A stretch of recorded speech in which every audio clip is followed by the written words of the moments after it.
leave parks locked. I cannot. I wanted out of my neighborhood. I wanted out of that glass ceiling that I was hitting. I wanted out of every single stereotype that people placed on me because I was a teen mom. I had come too far to not, cross the line. Yeah, no, I was like, that just can't be my story. That can't be my story, Lord. And so I sat there and I said, listen, when they call me, I'm gonna go in and ask. And even if I get rejected, I'm not leaving here without a yes. I'm willing to go to jail today. I'm willing to be trespassed because I refuse to leave this office without that yes. When I tell you, listen, I don't know if you can understand and appreciate how grueling the internship hours and all the clinical hours you go through to be, in sports medicine. And I had come too far. I had come too far, and I said a lot can happen. People getting shot in my neighborhood. Like there's a lot that they don't show you about Miami on the TV. They show y'all the good stuff, but I knew that there's so much that could happen from a year from now. Listen, I ain't had a year to wait. I said without a shadow of a doubt, I was like, I'm getting this waiver. I don't care about nothing about what this lady said. God, I know that you got the final say. Listen, when I tell you, I sat there. I want to say my appointment was somewhere. It was either like 11:15 or 11:30. At 4:55, I'm telling you, I refused to leave. And literally, they had already started the process of the university police, and the secretary kept going back in and said, like, yo, this girl, she won't leave. And she said she got to get this waiver. And just like I think it was in Think and Grow Rich, where he detailed a little girl that went and said that my mama's got to have something that she was trying to borrow. Listen, it wasn't just a want or just a subtle desire. Listen, this memory is just etched in my brain forever.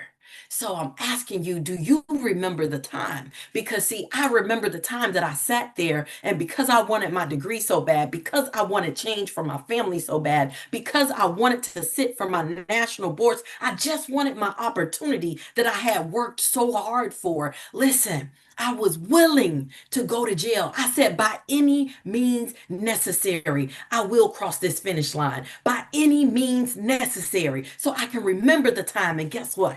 She finally got tired of me sitting out there. She got tired of that secretary coming back in there saying that this girl won't go away. This girl is sitting there and she's praying and she's crying and she's saying she got to get this waiver, that she got to cross this finish line. And guess what, y'all? Guess what, y'all? Listen, before that clock struck 5, guess who got that waiver? I did. Listen, I'm telling you, it's time for us to remember the time. See, God put me here. I got that heavenly download because it's time for you to remember the time. You got history with God. You got history for winning. Listen, you got to remember the time. See, here's the thing. Remember the time that you came here. You came here a winner. Otherwise, you wouldn't be here. In order for you to exist, you got to remember the time. You had the victory. You got to that egg first. I'll never tire of saying that. You had a 1 in 400 trillion chance. Michael Jackson said, do you remember the time? I'm asking you, do you remember the time? Woo! I'm grateful for the time that I prevailed with the help of the Lord. Listen, and I got that waiver. And that is why I'm certified today. That is why I got that degree today. That is why I changed the trajectory of my family. Woo! Do you remember the time? Listen, there's so many times. I'm asking y'all, Renee, I see you, my sister. Is there a memory that you're grateful for? I'm grateful that I passed that test. Over to you, Renee. Woo! Good morning, Health. When you were talking about that specific incident, I remember times in college, not not getting the waiver, but having the determination that I would not let certain situations get the best of me. But it also reminded me of relationships where I have specifically said, if you are trying to push me away, it's not working. I remember digging my heels in and believing in certain relationships so deeply that I stood up and pushed back, saying, because I believe in the people and strongly enough to fight back against resistance because they may be scared that, there's a lot of reasons, but that's what your share brought up for me. Thank you. Ooh, I love that. Yes, that determination. And I think that college is such a ripe time in your life that I feel like a lot of us can attest to. There were moments where we were tested. There are moments I truly feel like it's that furnace. College is like a furnace that either prunes away and starts to it brings the fire to make that shine come out of us and make us tap into a shine that we didn't know, a fortitude that we didn't know was there. So I would love to know, is there anyone else on stage before I get into my segment, that has a memory that they're grateful for? Woo! Maybe it was the birth of your child. Maybe it was the birth of your business. Maybe it was a moment with one of your parents. Maybe it was a moment with a student or a peer or a mentor. Do you remember the time? I would love to get some gratitude going. And if you don't have a memory you're grateful for, tell us three things you're grateful for. Let's get this thing going. Woo! The floor is open. Good morning, y'all. Good morning. Um, a memory I have would be, and some of y'all know, but would be I had a heart attack a year and a half ago, almost 2 years maybe ago, and I remember um, trying to convince the paramedics that this wasn't anxiety because I was a veteran, that something was wrong, and I'm having an active heart attack. And getting through that, what I am grateful for through that entire experience is seeing God perform a miracle on me. I've always known that he's done miracles, um, but asking God to spare my life, remembering, gasping for air and feeling like, there was an elephant on my chest. Like all of that made me grateful for breath. I don't take my breath for granted, but I'm also more protective of my heart, right? And so I am grateful that God saved my life, that it wasn't time for me to go yet, and that also is confirmation that God has me here for a purpose that's bigger than me. And I'm grateful for that. Thank you. Woo! I love that memory. And those of you who can't come on stage, drop your memory of gratitude right in the chat. Maybe there's a moment that you're grateful for. Oh, that's big.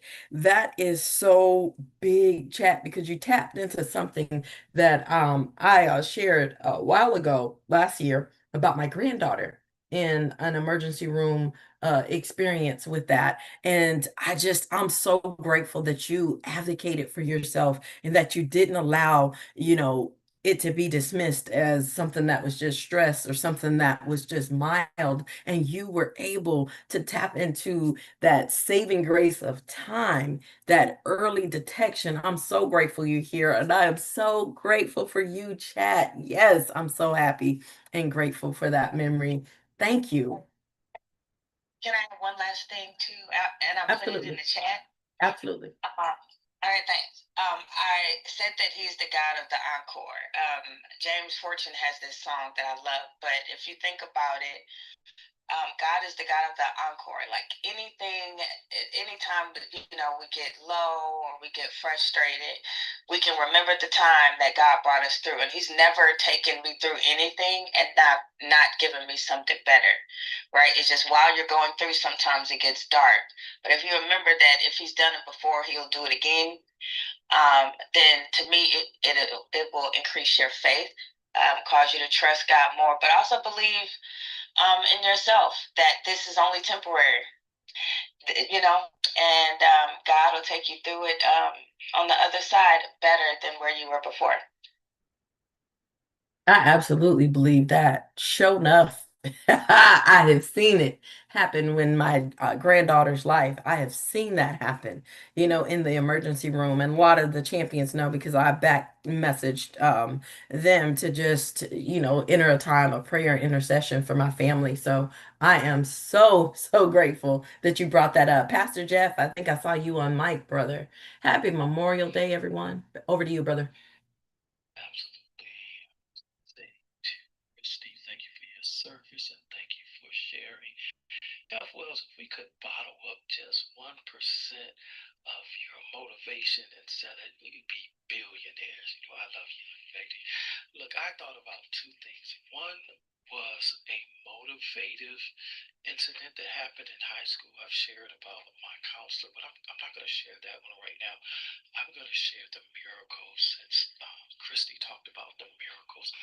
And that was when I met my wife, she had had her tubes clipped and burned.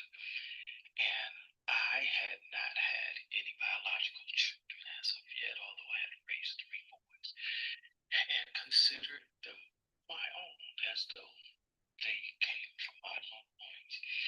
And so we went through this long process of determining after she decided that she would have me first. So you ladies can appreciate this. And so we went through that process, and that was a long process.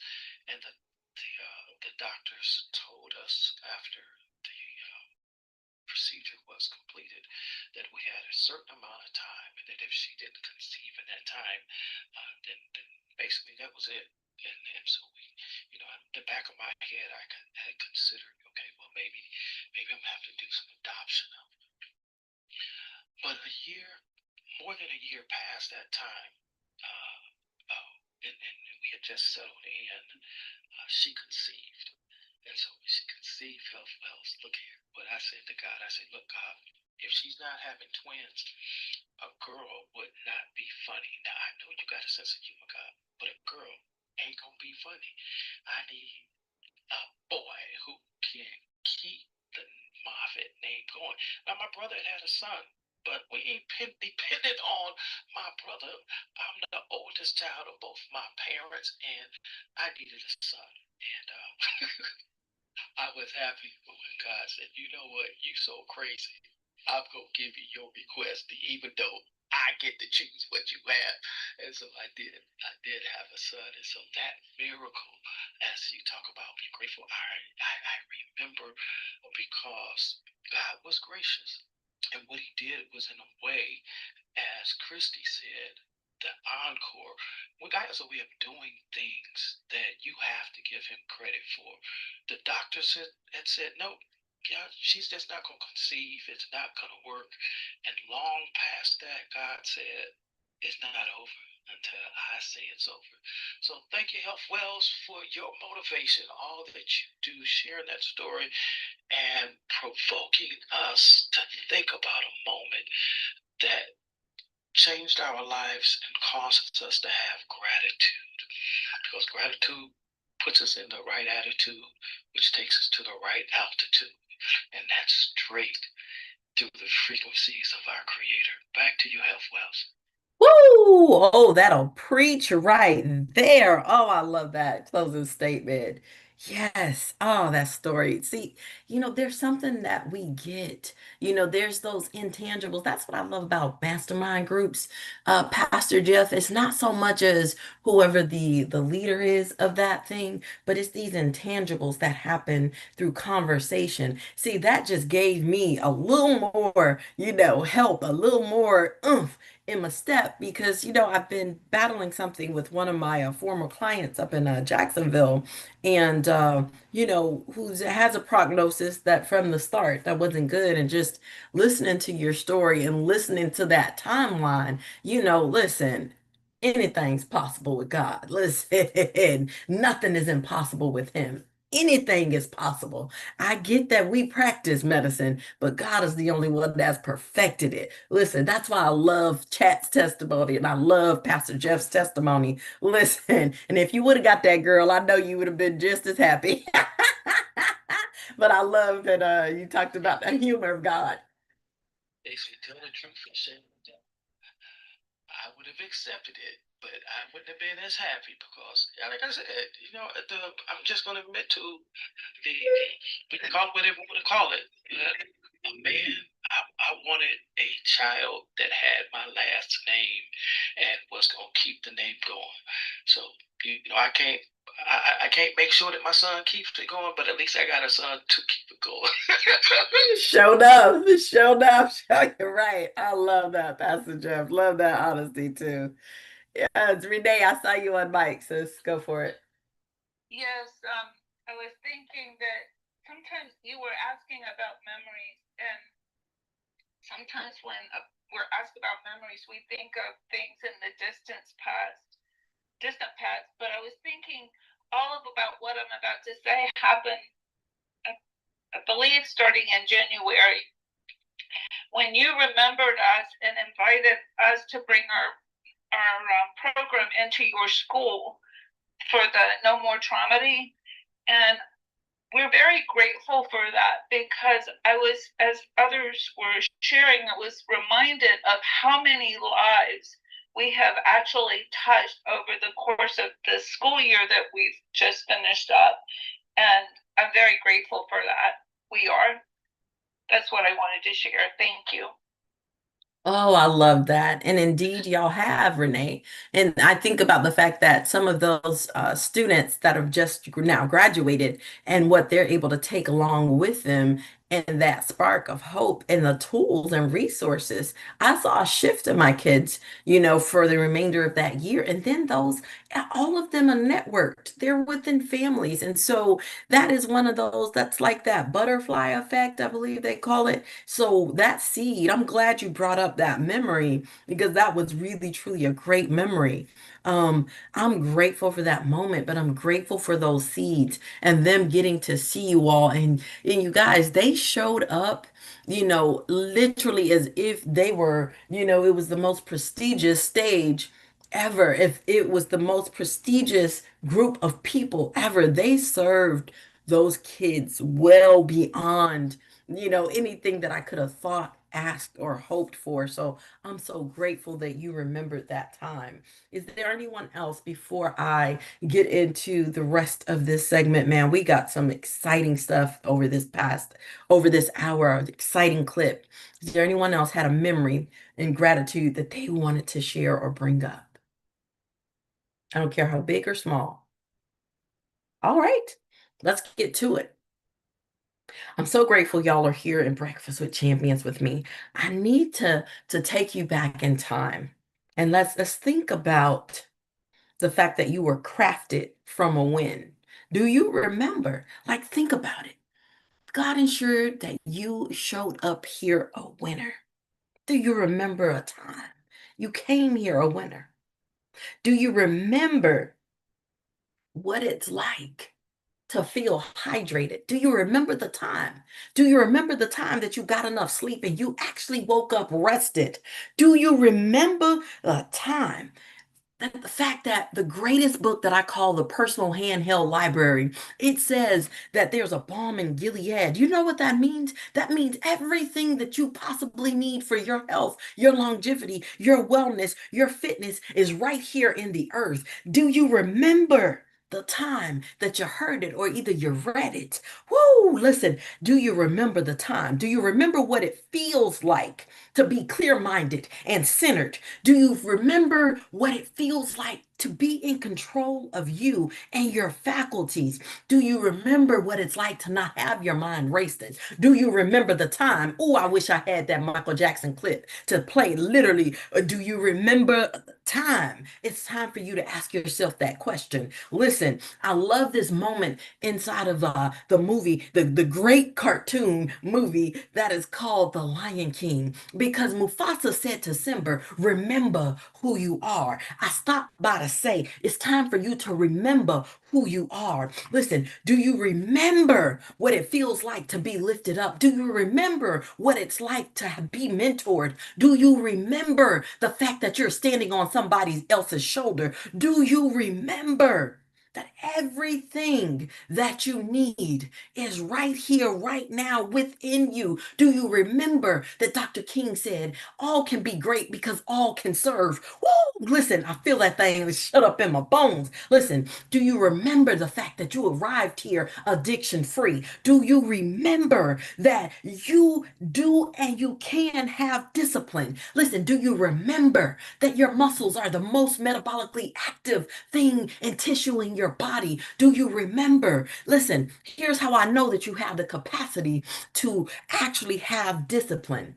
Put a one in the chat if you have a routine of bathing at least somewhat regularly, if not daily. Do you bathe regularly? I'm going to start this thing out. I'm going to put a one in the chat myself because I sure enough do. Listen, if you have a routine of bathing regularly, guess what that is? Guess what that taps into? Listen, I see all them ones, all them ones. Listen, that's discipline. That takes discipline. So don't tell me that you lack discipline. Do you remember? What are you paying attention to? Are you allowing the identities, as Myron Golden coined that phrase? Are they at work unaware in your mind? Is it that you believe the identity that it's not possible for you to live a disciplined life? You just told me that you have a regular practice of bathing. Listen, we have discipline. Listen, if you can have discipline with grooming, if you have the discipline to brush your teeth or to wash your mouth, wash your limbs or to wash your hair. If you have that discipline, listen, surely you can tap into health disciplines. Surely you can tap into financial disciplines. Surely you can tap into discipline in whatever area it is of your life. Why? Because all can be great, because all can serve. And you know what? Those disciplines are serving you. They're serving up the freedom that you need. Do you remember the time? Do you remember that you can? See, I heard Barack Obama say, yes, I can. See, there was something bigger than the political race at work there. See, yes, I can. Yes, I can. Do you remember that you already did as well? Yes, I can. Do you remember that you can? Do you remember what's possible? Woo! I hope you are ready for this Memorial Day. Listen, do you remember? Do you remember that you can sell? Do you remember that you can lead? When's the last time that you sold somebody on a movie that they should see? When's the last time that you sold somebody on a product that they need to try or they need to use? When is the last time that you sold somebody? Don't tell me that you can't sell. We sell all day. We sell our kids on vegetables. We sell ourselves on water. Listen, do you remember the time? Ooh, listen, when I tell you, I feel that fire in my bones. Listen, you are a leader. When's the last time you led somebody to your favorite store, your favorite restaurant, your favorite food, that favorite recipe? Listen, don't tell me that you don't have the capacity to lead. You might be leading within your family. You don't have to be the leader of the free world. Listen, you might lead others to that gym. You might lead others to a certain conversation. You might lead others to an intervention. You might lead others to give charitably. You might lead others in whatever capacity it is that you are supposed to be and designed to do. But listen, don't tell me that you can't lead. Don't tell me that you can't sell, because we selling every day. We leading every day. Listen, do you remember to build? Do you remember the capacity to forgive? Listen, I heard Nelson Mandela say, listen, unforgiveness is like drinking poison and expecting somebody else to die. Listen, do you remember that you have the capacity to forgive? And here's how I know that you can, because you didn't come here holding grudges. Do you think about children on the playground? Think about how they get upset, and guess what? The next minute they friends again. Listen, don't tell me that you didn't arrive here with the ability to forgive, because you can. Woo! Listen, remember to build. Remember your capacity to forgive. Remember that you arrived here with the energy to move your body. Think about a 2-year-old. Let's go to that playground. All of you guys have had accents and you've passed by. You've seen that 2-year-old energy. You've seen that 3-year-old energy. You've seen how they bounce from couch to couch and jumping off of things and trying to fly off things. Listen, don't tell me you arrived here with everything that you need. You have the capacity to have all the energy that you need. You have the capacity to move your body. Even if you had no arms and legs, guess what? You still got those core muscles. Guess what? I've seen people still competing competing in the Olympics with no arms and no legs. I've seen them moving and pulling weight. Listen, you can still move your body without arms and legs. Listen, do you remember? That's what Michael Jackson asked us. Do you remember the time? Listen, do you remember? Do you remember them hopes, them childhood hopes that you once had? Do you remember the dream, even if it's just daydreaming? Do you remember to take chances? Woo! Listen, where art thou? Where art thou? Remember who you are, as Mufasa told Simba. Listen, I came here to tell you today. Do you remember? Do you remember someone? Do you remember some family member? Do you remember? Listen, there's someone who sacrificed for each and every one of us to have the opportunities we have now. There's a family who lost their loved ones in battle for us. Listen, there is somebody who sacrificed. They moved to the country. They moved to the city. They moved across the pond for you to have whatever opportunity you have right now here today. Do you remember? Do you remember? Do you remember the time? Listen, it's time for you to stand up. Do you remember that muscle is the most metabolically active tissue in the body? Listen, y'all, we gonna come on the other side of this because I didn't even get to tell you about my link at the top. Listen, over to you, Coach Kelly. And listen, on the other side of this clip, listen, I want us to have some dialogue and conversation about remember the time. Over to you. Woo! Good morning. This is a clip. I wasn't raised a quitter. Let's get started.